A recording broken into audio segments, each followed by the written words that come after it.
समुद्र में पुल कैसे बनते हैं। दोस्तों, क्या आप भी उन जिज्ञासु लोगों में से हैं जो किसी कमाल की इंजीनियरिंग मार्वल को देखकर ये सोचने पर मजबूर हो जाते हैं कि इंजीनियरिंग और साइंटिस्ट ने ये मुमकिन कैसे कर दिखाया। अगर हाँ, तो पानी पर बने ये शानदार पुल तो आपका ध्यान पक्का ही खींचते होंगे।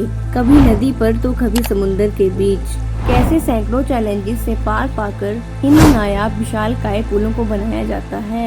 जानेंगे इस खास वीडियो में पानी पर पुल कैसे बनाए जाते हैं। नमस्कार दोस्तों, स्वागत है आपका द विनू टॉक्स में। दोस्तों, हम सब ये तो जानते ही हैं कि पानी पर बने ये पुल हमारे जीवन का एक अहम हिस्सा है, क्योंकि अगर ये ब्रिज ना हो तो शायद ही गांव, कस्बे और शहर एक दूसरे से कटे ही रहते। इन ब्रिजेस की मदद से हम पानी के ऊपर से निकलकर अपना समय भी बचा लेते हैं। लेकिन इतना काम आने के अलावा दुनिया में चलती नदी पर बने ऐसे कई ब्रिज हैं जो मशहूर हैं। कुछ अपनी इंजीनियरिंग के लिए तो कुछ अपने आकार के लिए और कुछ अपने हिस्टोरिकल इम्पोर्टेंस के चलते। इंजीनियरिंग डिजाइन के आधार पर पानी पर बनने वाले ये पुल कई तरह के हो सकते हैं। किसी भी ब्रिज का निर्माण जगह के आधार पर किया जाता है।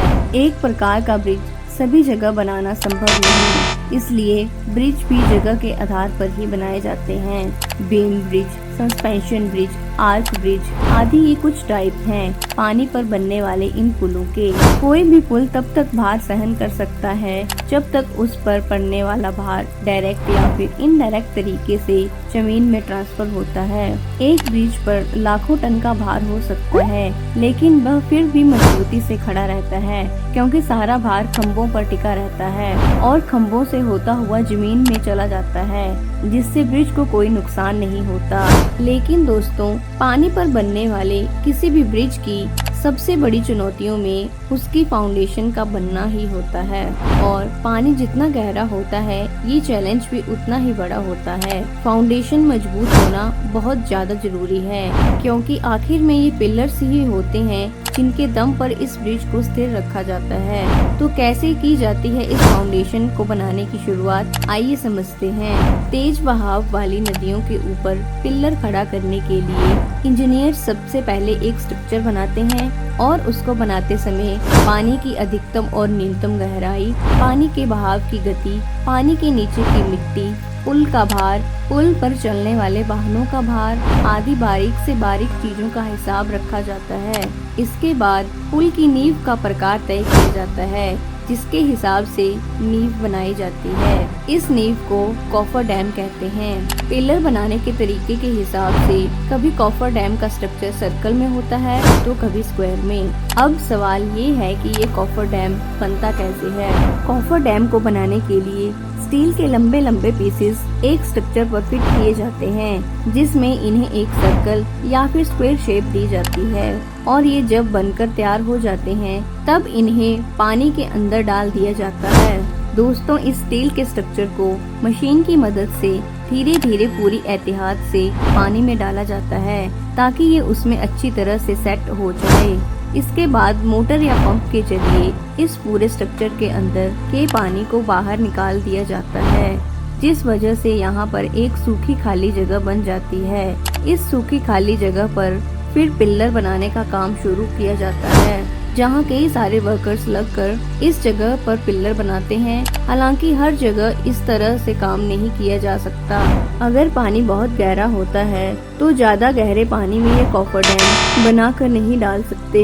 जैसे समुद्र में बीम बनाने के लिए समुद्र के तल में कोई ठोस जगह देखते हैं, उसकी गहराई मापते हैं, इसके बाद उस जगह पर बड़ी बड़ी मशीनों के द्वारा खड्डा किया जाता है, जैसे बोरवेल बनाते समय करते हैं। फिर उस बोरवेल में लोहे या स्टील के मीठे पाइप डाले जाते हैं। फिर पाइप के अंदर का सारा पानी बाहर निकाला जाता है, जिसके बाद उस पाइप में सीमेंट और कंक्रीट का मिक्सचर भरा जाता है। जरूरत के हिसाब से एक से ज्यादा खंभे तैयार करके आपस में जोड़े भी जा सकते हैं, जिससे एक मजबूत खंभा तैयार हो जाता है। जैसे जैसे खंभे बनते जाते हैं वैसे वैसे उन पर रोड भी तैयार हो जाती है।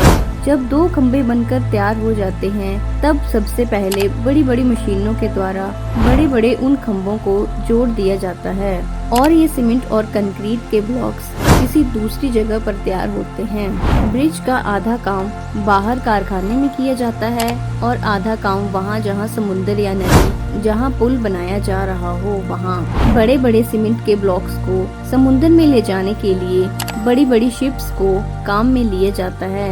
वहाँ पहुँचने के बाद क्रेन के द्वारा इन ब्लॉक्स को ऊपर उठाया जाता है और फिर स्टेप बाय स्टेप ब्रिज का निर्माण किया जाता है। वहीं दोस्तों, कई सिचुएशंस में फ्लोट इन कॉफर डैम भी बनाए जाते हैं, जिसमें या तो उसके नीचे ऐसी कुछ मशीनें फिट कर दी जाती हैं जो पानी के ऊपर तैरती रहती हैं, या फिर जहाज की मदद से इन्हें एक जगह से दूसरी जगह ले जाया जाता है, जिसके बाद इन्हें रोटेट करके पानी में डाल दिया जाता है। दोस्तों, इस प्रक्रिया में काफी समय लग जाता है और ये काम थोड़ा खतरनाक भी होता है, लेकिन दोस्तों, जितने भी लोग इस तरह से काम में लगे होते हैं वो काफी प्रोफेशनल होते हैं, चाहे फिर वो वर्कर्स हों या इंजीनियर्स। सभी को इन कामों का काफी अनुभव होता है, जिसके बाद ही उन्हें ऐसे जटिल प्रोजेक्ट्स पर काम करने के लिए भेजा जाता है, क्योंकि अगर ये ब्रिज किसी नौसिखिए द्वारा बनाए जाएं, तो उसका खामियाजा कई लोगों की मौत से भुगतना पड़ सकता है। अब हमारे अपने ही देश के मुंबई शहर में स्थित बांद्रा वर्ली सी को ही ले लीजिए। इस 5.6 किलोमीटर लंबे स्टील के स्ट्रक्चर इंजीनियरिंग को बेहतरीन नमूना कहा जाता है, लेकिन पानी के ऊपर इसे बनाना आसान नहीं था। यह एक बहुत ही लंबा और चुनौती भरा सफर था, जिसे 11 सालों की मेहनत में लगभग हमारे इंजीनियर्स ने पूरा करके दिखाया। तो दोस्तों, अब तक तो आप समझ ही चुके होंगे कि इस तरह के ब्रिज बनाने में इतने पैसे क्यों खर्च होते हैं। ऐसे में ब्रिज बनाने के साथ साथ काफी समय भी लग जाता है, लेकिन इसके बावजूद भी कई ब्रिज फेल हो जाते हैं। इस चीज से बचने के लिए प्रॉपर तरीके से ब्रिज बनाना बहुत जरूरी है, और ऐसे में वो सभी एहतियात बरते जाते हैं जो जरूरी हों। तो दोस्तों, आज की इस वीडियो को देखने के बाद पानी पर बनने वाले इन ब्रिजेस के बारे में कुछ नया और इंटरेस्टिंग तो जरूर जानना होगा। इसलिए इस वीडियो को खुद तक सीमित ना रखें और शेयर करें इस अद्भुत नॉलेज को अपने दोस्तों के साथ। मिलते हैं आपसे अगली वीडियो में, तब तक के लिए धन्यवाद।